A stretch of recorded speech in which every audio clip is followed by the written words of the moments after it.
자, 성경 찾습니다. 성경 사도행전 5장 1절부터 16절까지 말씀입니다. 사도행전 5장 1절부터 16절까지 말씀.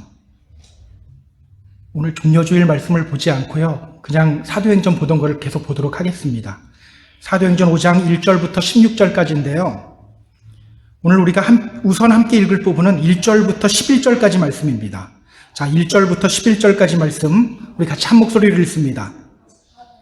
아나니아라는 사람이 그의 아내 삽비라와 더불어 소유를 팔아 그 값에서 얼마를 감추매 그 아내도 알더라. 얼마만 가져다가 사도들의 발 앞에 두니 베드로가 이르되 아나니아야 어찌하여 사탄이 내 마음에 가득하여 내가 성령을 속이고 땅값 얼마를 감추었느냐. 땅이 그대로 있을 때에는 내 땅이 아니며 판 후에도 내 마음대로 할 수가 없더냐. 어찌하여 이 일을 내 마음에 두었느냐. 사람에게 거짓말한 것이 아니요 하나님께로다. 아나니아가 이 말을 듣고 엎드러져 혼이 떠나니 이 일을 듣는 사람이 다 크게 두려워하더라. 젊은 사람들이 일어나 시신을 싸고 메고 나가 장사하니라. 3시간쯤 지나 그의 아내가 그 일어난 일을 알지 못하고 들어오니 베드로가 이르되 그 땅 판값이 이것뿐이냐. 내게 말하라 하니 이르되 예 이것뿐이라 하더라. 베드로가 이르되 너희가 어찌 함께 꾀하여 주의 영을 시험하려 하느냐. 보라 내 남편을 장사하고 오는 사람들의 발이 문 앞에 이르렀으니 또 너를 메어 내가리라 하니 곧 그가 베드로의 발 앞에 엎드러져 혼이 떠나는지라. 젊은 사람들이 들어와 죽은 것을 보고 메어다가 그의 남편 곁에 장사하니 온 교회와 이 일을 듣는 사람들이 다 크게 두려워하니라. 아멘. 갑분싸라는 말이 있습니다. 갑분싸, 갑자기 분위기가 싸늘해질 때 우리는 갑분싸라고 해요. 여러분, 슬랭이니까 함부로 쓰면 안 되는 말입니다. 오늘 우리가 읽은 이 본문이요, 바로 갑분싸 상황이에요. 지금까지 예루살렘 교회는요, 계속해서 부흥하면서 너무나도 아름다운 교회의 모습을 유지하고 있어요. 성경은 이렇게 말합니다. 사도들로 말미암아 기사와 표적이 많이 나타났다. 예루살렘 교회 안에는요, 기사와 표적들이 많이 나타났어요. 또 성경은 말합니다. 주께서 구원받는 사람을 날마다 더하게 하시니라. 교회가 계속해서 성장해 오고 있어요. 또 성경은 말하죠. 믿는 무리가 한 마음과 한 뜻이 되어 모든 물건을 서로 통용하고 자기 재물을 조금이라도 자기 것이라 하는 이가 하나도 없더라. 성도들이 모두 가족과 같이 하나가 되어서 모이기를 힘쓰고 또 물건을 서로 함께 사용하기도 합니다. 그런데요, 이런 예루살렘 교회에 찬물을 끼얹는 사건이 오늘 발생해요. 예루살렘 교회에 나오던 사람 중에 아나니아와 삽비라가 있었어요. 이 둘은 부부입니다. 그런데 이 부부가 둘이 함께 죽음을 맞이해요. 아나니아, 이 이름은요, 여호와께서 은혜롭게 주시는 것이라는 뜻이에요. 하나님의 은혜를 강조하는 이름입니다. 삽비라, 이 이름은요, 보석 이름이에요. 삽비라, 비슷한 이름의 보석이 있지 않습니까? 사파이어, 예, 사파이어 그 보석이 바로 삽비라예요. 그런데 이 부부가 함께 죽었어요. 갑분싸죠. 교회 안 분위기가 갑자기 싸늘해지는 사건입니다. 이 사건은요, 너무나도 유명한 사건이고 또 우리에게 잘 알려진 사건입니다. 하지만 한편으로는 잘 이해가 안 돼요. 아나니아와 삽비라가 왜 죽었을까요? 헌금을 일부만 내서 죽은 걸까요? 과연 그럴까? 이 사건을 통해서 성경이 우리에게 전하는 메시지가 뭘까요? 우리 같이 확인해 보도록 하겠습니다. 자, 본문으로 들어갈게요. 1절 보시기 바랍니다. 자, 1절. 아나니아라는 사람이 그의 아내 삽비라와 더불어 소유를 팔아. 아나니아라고 하는 사람이 그의 아내 삽비라와 더불어 소유를 팔았다. 자, 지난 주일 우리는요, 예루살렘 교회 안에서 어떤 일들이 일어나고 있는지를 살펴봤었어요. 잠시 사도행전 4장 34절 35절 볼까요? 그 중에 가난한 사람이 없으니 이는 밭과 집 있는 자는 팔아 그 판 것의 값을 가져다가 사도들의 발 앞에 두매 그들이 각 사람의 필요를 따라 나누어 줌이라. 예루살렘 교회 성도들은요, 자신의 밭을 팔고 또 집을 팔아서 헌금을 했고, 사도들은 그것을 가지고 각 사람의 필요를 따라 나누어 주었어요. 아나니아와 삽비라 역시 그들의 소유를 팔았습니다. 뭘 팔았을까요? 8절에 보면 나와요. 이 부분은요, 자신들이 소유한 땅을 팝니다. 헬라어 성경을 보면요, 그들이 판 땅을 코리온이라는 단어를 사용하고 있어요. 코리온, 이 단어는요, 작은 규모의 땅을 의미합니다. 어느 날 아나니아와 삽비라 마음에 이런 마음이 든 거예요. 우리가 비록 작은 땅을 가지고 있지만 그 땅을 팔아서 우리 가난한 사람을 좀 돕자. 기특한 마음이죠. 좋은 마음이죠. 자, 그런데 성경은 이어서 이렇게 말해요. 2절 보세요. 같이 읽어볼까요?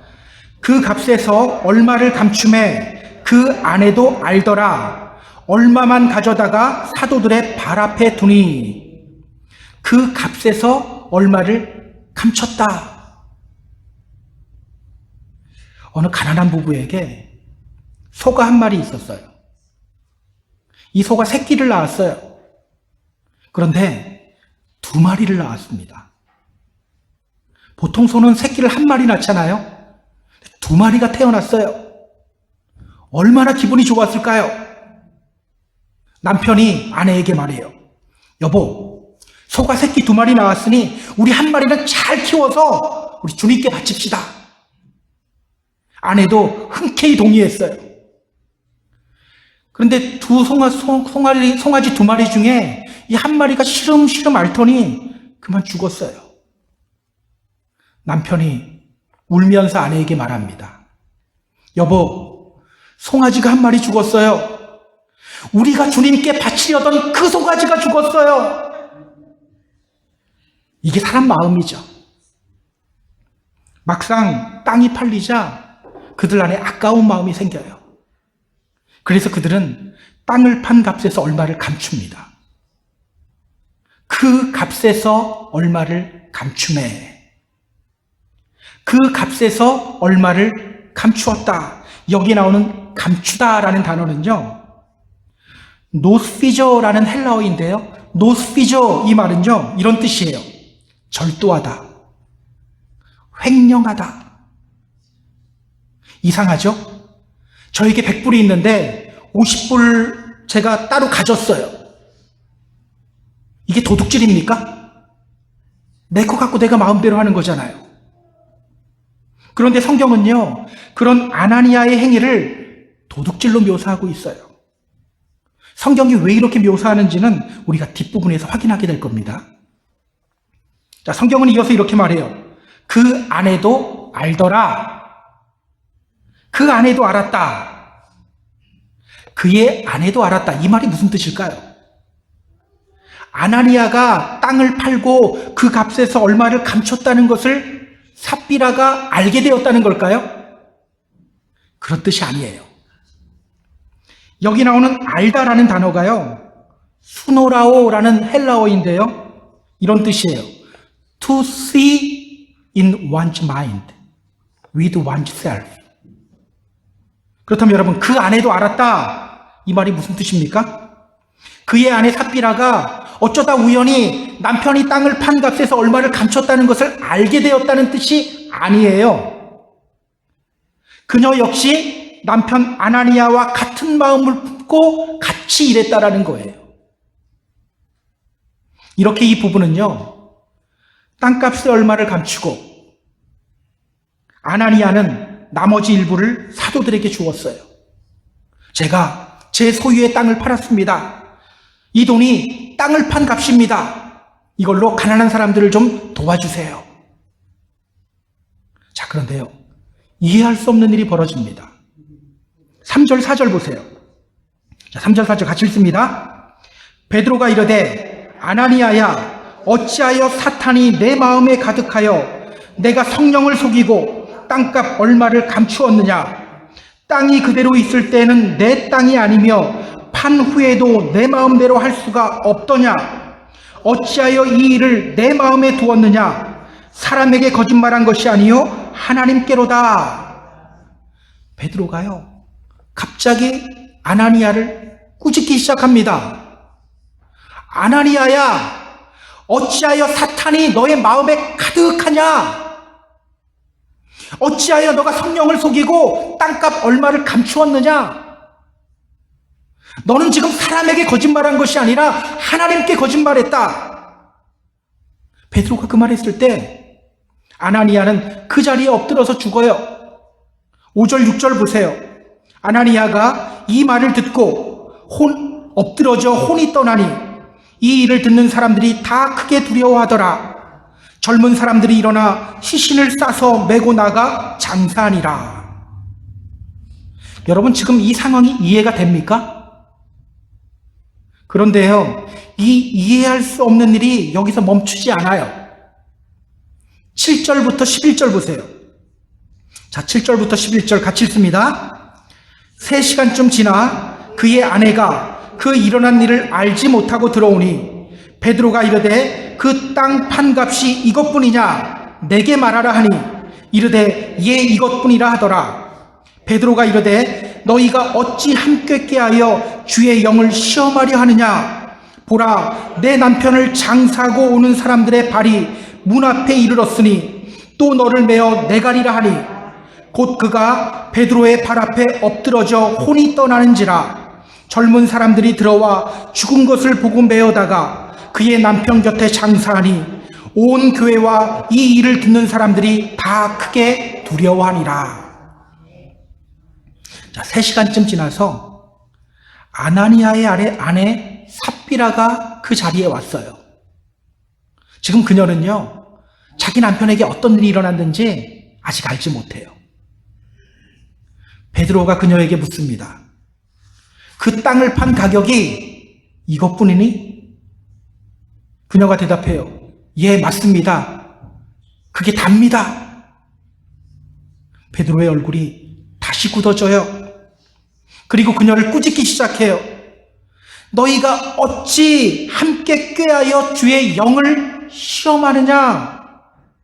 보라, 너 남편을 장사하고 오는 사람들이 지금 문 앞에 있다. 이번에는 너를 메어갈 것이다. 그리고 삽비라 역시 그녀의 남편처럼 그 자리에서 죽음을 맞이합니다. 여러분, 이 장면이 이해가 됩니까? 예전에 성경 보면서 저에게 가장 이해가 되지 않는 장면 중에 하나가 오늘 본문이었어요. 제 눈에는요, 이런 베드로의 모습이 그냥 깡패처럼 보였어요. 야, 너 가진 거 있으면 다 내놔. 저 이거밖에 없는데요? 너 정말 이거밖에 없어? 너 뒤져서 나오면 죽어. 이 모습 아닙니까? 깡패들이 이렇게 하잖아요. 여러분은 어떻습니까? 이 장면이 이해가 됩니까? 베드로는 왜 이렇게 화를 냈을까요? 왜 아나니아와 삽비라는 죽음을 맞이했을까요? 그들이 자기 소유의 일부분만 팔았기 때문에 베드로가 이렇게 화를 낸 걸까요? 그들이 자기 소유의 일부만 바쳤기 때문에 죽게 된 걸까요? 오해하지 마세요. 절대로 그렇지 않습니다. 자, 4절 다시 한번 보세요. 베드로가 아나니아에게 이렇게 말했죠. 땅이 그대로 있을 때에는 내 땅이 아니며 판 후에도 내 마음대로 할 수 없더냐? 이 말이 무슨 뜻일까요? 이 말은요, 이런 뜻이에요. 그 땅을 팔기 전에 그 땅이 너의 소유가 아니었느냐? 그리고 그 땅이 팔린 후에도 그 너 재산 아니냐? 너가 마음대로 처리할 수 있는 거 아니냐? 그렇다면 여러분, 이 말이 무슨 뜻입니까? 그들이 땅을 팔고 일부만 드리든 아니면 전혀 드리지 않든 아무런 상관이 없다는 거예요. 아무런 문제가 되지 않는다는 거예요. 초대교회의 모습을 공산국가 시스템과 비교하는 경우가 많거든요. 초대교회와 공산국가는 달라요. 공산국가는요, 강제로 빼앗아서 나눠주는 시스템이고요. 초대교회는요, 사유재산을 다 인정했어요. 초대교회 성도들은요, 억지로가 아니라 자발적으로 자신의 것을 내놓았고, 그 내놓은 것을 각 사람의 필요에 따라 나눠줬던 것 뿐이에요. 절대 강제라는 게 없었어요. 만약 아나니아와 삽비라가 이 죽은 어린이 소유를 팔아서 일부분만 했기 때문이다, 이렇게 우리가 해석한다면요, 우리는 매주 죽을 죄 짓고 있는 거랑 똑같아요. 혹시 매 주마다 모든 수입을 다 하나님께 드리는 분이 있습니까? 없잖아요. 우리 아무도 그렇게 못해요.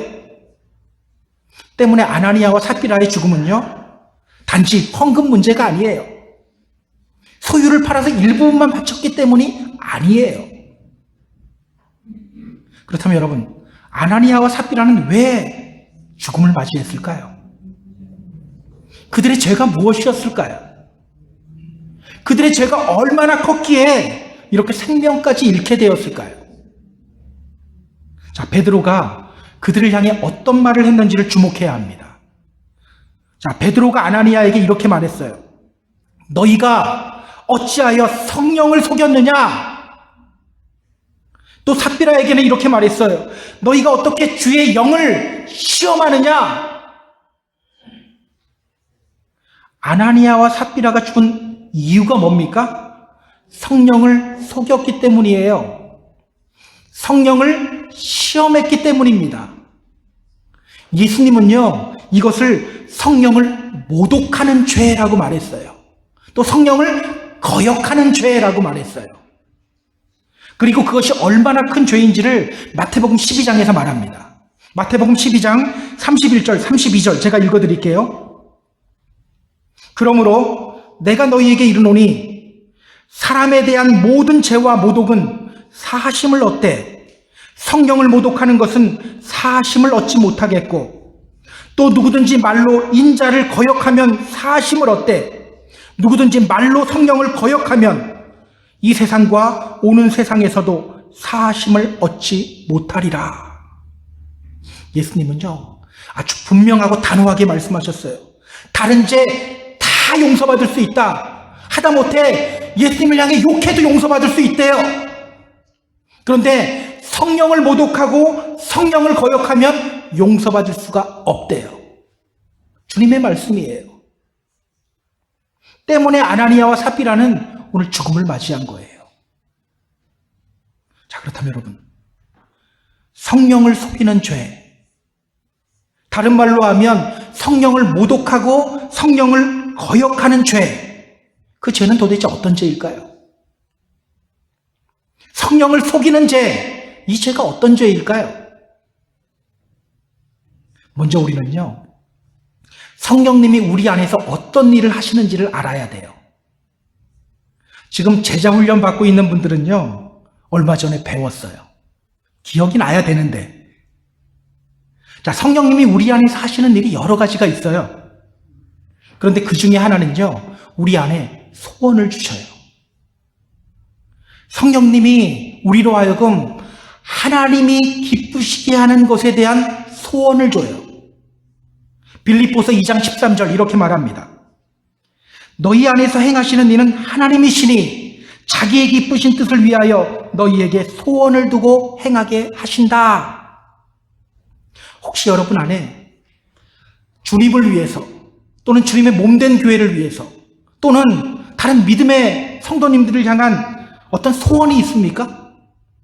아, 내가 이 일을 하면 하나님이 참 기뻐하시겠지? 이런 마음 드는 게 있나요?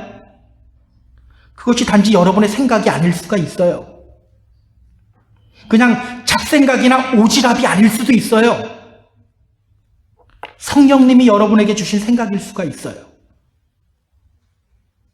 아나니아와 삽비라에게도 주님의 교회와 믿음의 성도들을 향한 소원이 생긴 거예요. 당시 예루살렘 교회의 사람들은요, 밭을 팔고 집을 팔아서 사도들에게 주었고, 사도들은 각 사람의 필요를 따라 다 나눠줬어요. 지난주에 우리가 바나바도 봤죠. 바나바라는 사람도 자신의 땅을 팔아서 사도들에게 주었어요. 사도행전 4장 37절 보세요. 그가 밭이 있음에 팔아 그 값을 가지고 사도들의 발 앞에 두니라. 여기 나오는 밭은요, 아그로스라는 단어예요.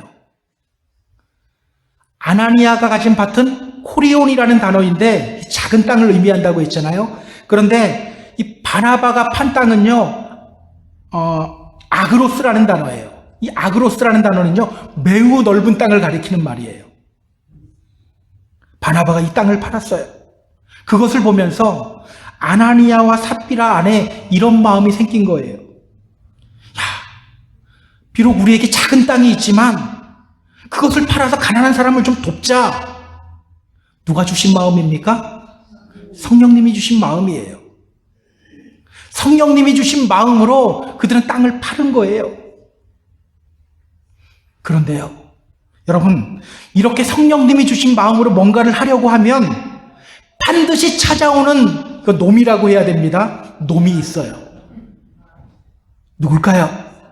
예, 마귀, 사탄.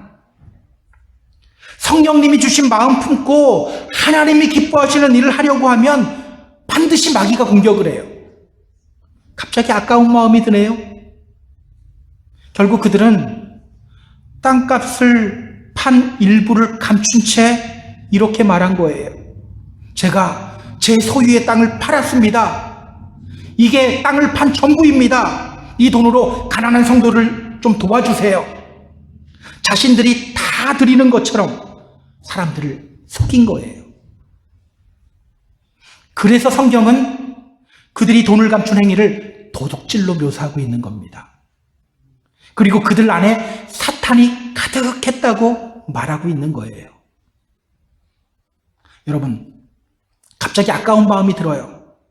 그럼 이때 아나니아와 삽비라가 했어야 할 것이 뭡니까? 드리지 않으면 돼요. 아니면 일부만 드리려고 하면 제가 땅을 팔았는데 그 중에 저 이 정도밖에 드리지 못하겠습니다 해도 돼요. 제가 믿음 좋은 줄 알았는데 일단 시작했는데 돈 문제 앞에서 제가 약해지네요. 이렇게 솔직하게 고백하면 돼요. 하나도 드리지 않아도 전혀 문제가 되지 않아요. 그런데 그들은 거짓말을 한 거예요. 제가 제 소유의 땅을 팔았습니다. 이 돈이 땅을 판 가격 전부입니다. 이 돈으로 가난한 성도들 좀 도와주세요. 여러분, 그들이 이렇게 거짓말할 때 마음속에 찔림이 있었을까요? 없었을까요? 그들이 돈 일부를 감출 때 마음속에 찔림이 있었을까요? 없었을까요? 확실하게 있었어요. 그거 어떻게 아냐고요? 여러분도 알아요. 성령님이 하시는 일이 있어요. 성령님은요, 우리 믿음의 성도들이 죄 가운데 거할 때, 하나님이 기뻐하시지 않는 일을 할 때 그냥 지켜만 보고 있지 않아요. 죄에 대해 근심하는 마음을 주십니다. 내가 이러면 안 되지? 이거 하나님이 기뻐하시지 않는 일이지? 하는 근심을 우리 안에 주셔요. 그래서 에베소서 4장 30절은 이렇게 말하는 겁니다. 하나님의 성령을 근심하게 하지 말라.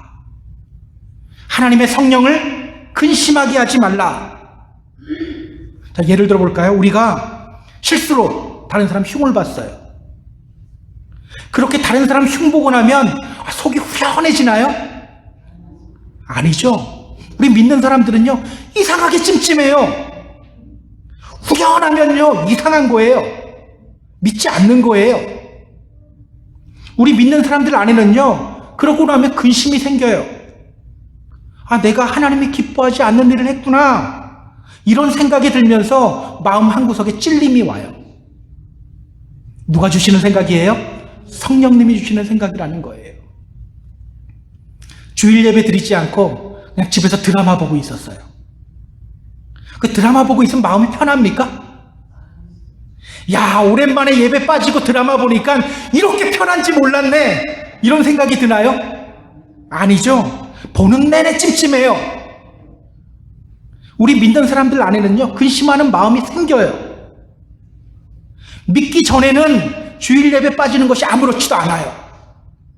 전혀 근심이 되지 않아요. 주님을 믿으면 근심이 돼요. 야, 하나님이 우리 인간을 창조하신 이유가 하나님 예배하기 위해서인데 내가 지금 뭐 하고 있지? 이런 생각이 들어요. 누가 주시는 마음이에요? 성령님이 주시는 마음이에요. 분명 아나니아와 삽비라 안에도요, 이 찔림이 있었어요. 근심이 있었어요. 내가 이러면 안 되는데 이런 마음이 분명히 있었어요. 그런데 뭐 한 거예요? 무시한 거예요. 그 찔림을 무시해버린 거예요. 성령님이 주시는 근심을 무시한 거예요. 성령님을 거역한 거예요. 때문에 베드로는 그들을 향해 이렇게 말한 겁니다. 너희가 어찌하여 성령을 속였느냐? 너희가 어떻게 주의 영을, 성령을 시험하느냐? 오늘 우리는 어떻습니까? 우리 역시 성령을 속이고 성령을 거역하고 있지는 않나요? 여러분, 우리 믿음의 성도들 안에는요, 성령의 기름 부으심이 있어요. 아, 나는 아무래도 성령 아직 못 받은 것 같은데 아니에요. 받았어요. 믿는 자체가 받은 거예요. 우리 믿음은요, 성령의 역사예요. 요한일서 2장 27절은 이렇게 말합니다. 너희는 주께 받은 바 기름 부음이 너희 안에 거하나니 아무도 너희를 가르칠 필요가 없고 오직 그의 기름 부음이 모든 것을 너희에게 가르치고 또 참되고 거짓이 없으니 너희를 가르치신 그대로 주 안에 거하라. 우리는요, 다 성령으로 기름 부음을 받은 사람들이에요. 성령님이 우리 안에서 무엇을 해야 하는지 알려주셔요. 또 죄 안에 거할 때는 근심하는 마음도 주셔요.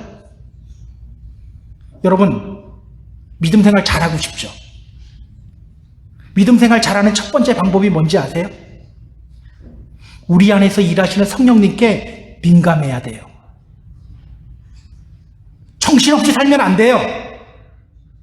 난 바빠서 정신없습니다. 이렇게 살면 안 돼요. 바쁜 와중에도 성령님께 민감해야 돼요. 성령님이 우리 안에서 근심 주실 때 돌이켜야 돼요. 여러분, 죄 짓는 것보다 훨씬 무서운 것이 돌이키지 않는 거예요. 회개하지 않는 거예요. 성령님이 주시는 근심을 자꾸 외면하면 나중에는요, 정말 걷잡을 수 없이 변질됩니다. 오늘 아나니아와 삽비라처럼 성령을 속이고 성령을 모독하고 성령을 거역하게 돼요. 이런 사람들에게 나타나는 특징이 있어요. 하나님께 인정받지 못한다는 걸 자기가 알아요. 알잖아요. 거역하고 있으니까. 그러니까 나타나는 현상이 사람에게 인정받기 위해서 안간힘 씁니다. 그러다 보니까 자꾸 자기 행위를 드러내려고 하고요. 자기 자랑하기 바빠요. 내가 얼마나 믿음 좋은 사람인지, 내가 얼마나 잘 섬기고 봉사하는 사람인지 계속해서 드러내려고 해요. 이거 사람들이 못 알아주면 견디지 못하는 거예요. 실제로 그렇게 해서 어느 정도 사람들에게 인정받기도 해요. 그러나 여러분 기억하세요. 우리가 사람을 속일 수 있을지는 몰라도 성령님을 속일 수는 없어요. 믿음 생활 잘하기 위해서 우리가 또 기억해야 할 것이 있어요. 여러분, 솔직해야 합니다. 솔직해야 돼요. 하나님 앞에서 나의 모습 그대로 나아가야 됩니다. 병원에 가면 이것저것 물어보는 것이 참 많아요. 어떤 증상이 있습니까? 어떤 알러지가 있습니까? 혹시 가족 중에 암이 걸렸던 분 있습니까? 이것저것 굉장히 많이 물어봐요. 이때 자기 증상에 대해서 속이면 어떻게 됩니까? 의사가 정확한 진단을 내릴 수가 없어요. 예전에 낭만 닥터 김사부라는 걸 잠깐 보니까 어떤 사람이 알러지가 있는데 저는 그런 거 없어요. 그래서 약을 놨는데 막 호흡곤란이 오고 그러더라고요. 우리의 신앙생활도 마찬가지입니다. 우리요, 다 연약한 부분이 있어요. 연약한 부분 없습니까? 다 있어요. 어떤 분은 물질 앞에서 약해지는 분이 있고요. 또 어떤 분은 사람과의 관계 앞에서 약해지는 분들이 있어요. 그때 우리가 해야 할 것이 뭡니까? 강한 척이 아니라 하나님과 사람 앞에 솔직해져야 돼요. 자신에게 어떤 약점이 있는지를 드러낼 수 있어야 돼요. 안타깝게도요, 많은 사람들이 아나니아와 삽비라의 모습으로 살아갑니다. 예를 들어 볼까요? 분명 성령님이 내 안에서 선한 마음 주시고 어떤 일을 시작하게 했어요. 방해가 오고 공격이 와요. 내 힘으로는 감당이 잘 안 돼요. 자, 그러면 그때 어떻게 해야 합니까? 하나님, 제 힘으로 감당이 잘 안 되네요. 도와주세요. 이러면 돼요. 이러면 아무 문제 없어요. 근데 많은 사람들이요, 이렇게 반응해요. 하나님, 저 사람이 저를 못 살게 굴어서 못하겠습니다. 나를 둘러싼 환경이 이래서 못하겠습니다. 그렇게 온갖 핑계를 대면서 그 자리에 주저앉아 있어요. 하나님 앞에 솔직하게 반응하는 사람은 어떻게 할까요? 저 사람 때문입니다. 환경 때문입니다. 이렇게 말하지 않죠. 오히려 이렇게 말해요. 하나님, 제가 저 사람을 사랑해야 하는데 저에게 사랑이 부족합니다. 도와주세요. 하나님, 제가 주님을 더 의지하며 말씀 속으로 들어가야 하는데 제 믿음이 너무 약하네요. 이렇게 반응하게 되는 거예요. 그러면 그 순간 하나님의 도움이 임하는 거예요. 주님의 이름으로 부탁드립니다. 있는 모습 그대로 주님 앞에 서시기 바랍니다. 부족하면 부족한 모습 그대로, 약하면 약한 모습 그대로, 죄인이면 죄인인 모습 그대로 주님 앞에 서시기 바랍니다. 우리 하나님은요, 약한 사람을 통해서 일하셔요. 강한 사람을 통해서 일하시는 것이 아니라 약한 사람을 통해서 일하셔요. 이상하죠? 우리 예수님이 니고데모나 아리마대 요셉 같은 사람을 제자로 삼아서 딱 데리고 다니면 얼마나 폼납니까? 어부들, 손가락질 받는 세리들, 이런 사람들 데리고 다녀서 가르쳐요. 말귀도 못 알아듣는데 가르쳐요. 왜 이럴까요? 우리 하나님은 약한 자를 들어 쓰시는 분이기 때문이에요. 그러나 하나님께서는 세상에 미련한 것들을 택하사 지혜 있는 자들을 부끄럽게 하려 하시고, 세상에 약한 것들을 택하사 강한 것들을 부끄럽게 하려 하시며, 하나님께서 세상에 천한 것들과 멸시받는 것들과 없는 것들을 택하사 있는 것들을 폐하려 하시나니 이는 아무 육체도 하나님 앞에서 자랑하지 못하게 하려 하심이라. 우리가 약해질 때 그때 주님의 역사가 일어나는 거예요. 강한 척하면요, 일어날 수가 없어요. 우리가 약한 모습 그대로 주님 앞에 설 때 우리에게 주님의 은혜가 부어지고요, 성령의 능력이 부어지게 되는 거예요. 잔을 비울 때 그 잔에 다른 것을 채울 수 있게 되듯이 나를 비울 때 하나님의 은혜를 경험하게 되는 겁니다. 이런 복된 경험을 하게 되는 저와 여러분이 되기를 주님의 이름으로 소망합니다. 자, 11절을 볼까요? 11절. 자, 같이 읽습니다. 온 교회와 이 일을 듣는 사람들이 다 크게 두려워하니라. 아나니아와 삽비라의 죽음을 보면서 예루살렘 교회의 성도들이 두려워하기 시작해요. 다 크게 두려워하니라. 큰 두려움이 그들을 사로잡았다라는 뜻이에요. 여러분, 이 두려움은 어떤 두려움일까요? 도저히 하나님 못 믿겠다야, 이런 두려움이었을까요? 아니에요. 혹시 나도 아나니아와 삽비라 같은 모습은 아닌가? 있는 모습 그대로 주님 앞으로 나아가야 하는데 혹시 나도 거짓말하는 신앙, 척하는 신앙은 아닌가? 혹시 나도 성령님을 속이고 있지는 않은가? 사람에게 잘 보이려고 강한 척 나를 포장하고 있지는 않은가? 이런 두려움이에요. 오늘 우리가 가져야 할 두려움입니다. 미래에 대한 두려움, 이런 종류의 두려움보다 주님을 향한 거룩한 두려움이 우리를 사로잡아야 합니다. 내가 정말 주님 온전히 믿고 있는가? 혹시 내 안에서 역사하시는 성령님을 내가 지금 거역하고 있지는 않는가? 모독하고 있지는 않는가? 이런 두려움이 우리 안에 있어야 되는 거예요. 자, 그들이 그렇게 거룩한 두려움으로 나아갈 때 예루살렘 교회에 어떤 일이 일어났는지 우리 확인해 볼까요? 12절 보세요. 자, 12절 같이 읽습니다.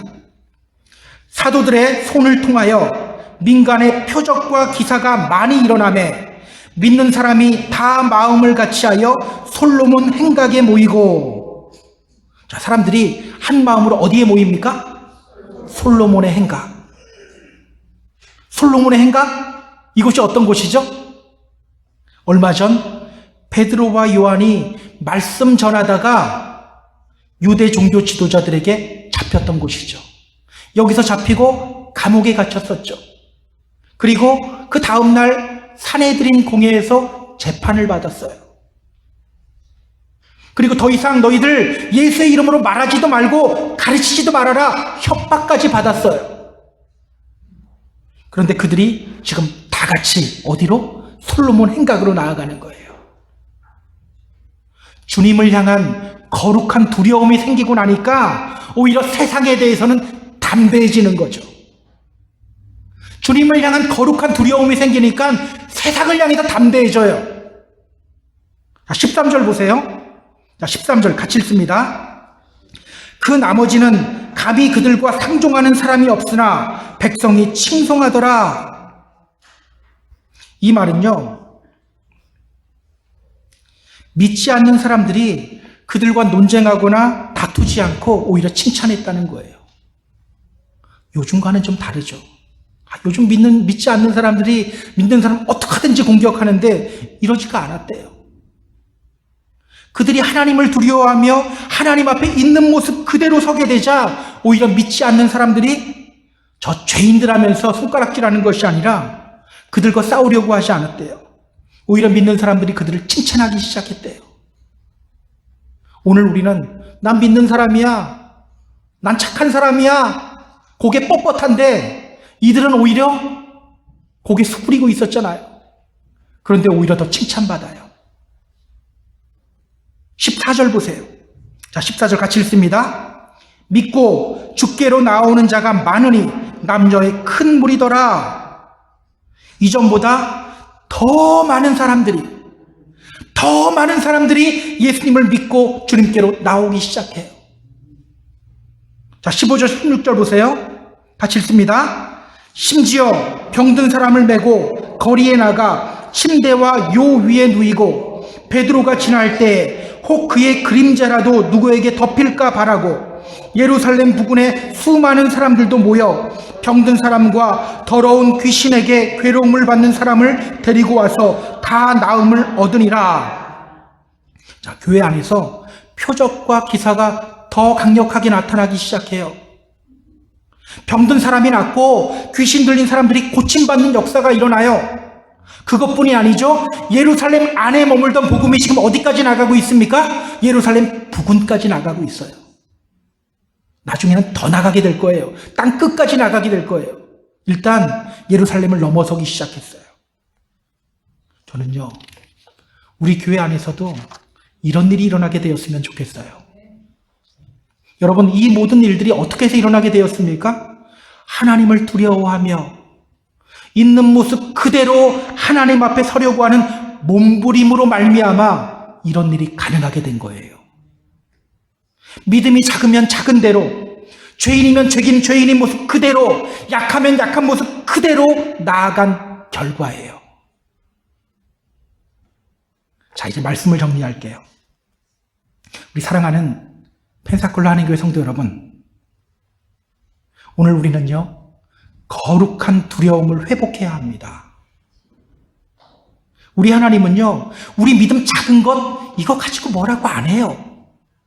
왜? 작아도 괜찮아요. 믿음 안에는 생명이 있기 때문에 성장하니까. 오늘 우리는요, 진짜 믿음 가져야 돼요.